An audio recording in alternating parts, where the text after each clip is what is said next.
All right, everyone, so now we've got the Buck Sprint. This is gonna be their premier flipper in their lineup for this year. It's gonna be a great clip point blade. All of these knives are gonna be on ball bearings with a great liner lock. So it takes you away from that back lock that Buck is actually known for. These four down here are gonna all be GFN handle material. That stonewash clip point that you've got right there, and so this is in the OD green. We've got their dark blue, the gray, and I'll just leave this guy open, and the black. What I really like about these guys too is that each one of them has a pretty cool back spacer that just kind of sets it apart. So as you can see, that's something that kind of pops in your pocket.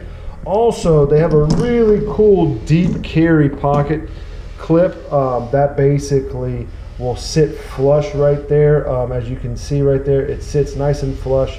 Really like how that is and where that sits. That's also stonewash. And now we've got our two upgraded Sprints.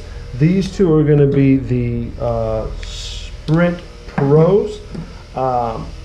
These basically will have the upgraded steel of S30V and upgraded handle material. So over here, I have got the S30V blade that's a nice shiny satin finish to it, and we've got marbled carbon fiber. So this guy is definitely a lot lighter in weight, and we've got this cool jimping right here on the spine, as you can see. Still great liner lock with the ball bearing flipper, comes right on out, and as you can tell, that accent of red is just all on here.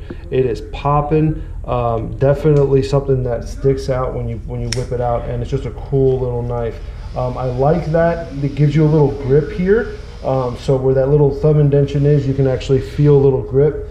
And then that carbon fiber is just super light in the hand. And here we have, I think this is the Special Ops. Don't quote me on that, but we have a little bit more modified of a drop point here with like a Warncliffe, modified Tonto, whatever you like to call it. The blue and black G10, and this blade is now Cerakoted, same ball bearings that were on. That cool blue spacer with the deep carry Cerakoted pocket clip that just pops in the pocket, and just a really cool blade overall. Like the way these guys snap. All these are going to be on our website at serenityknives.com, so be sure to take a look at them. If you guys have any questions, hit us up.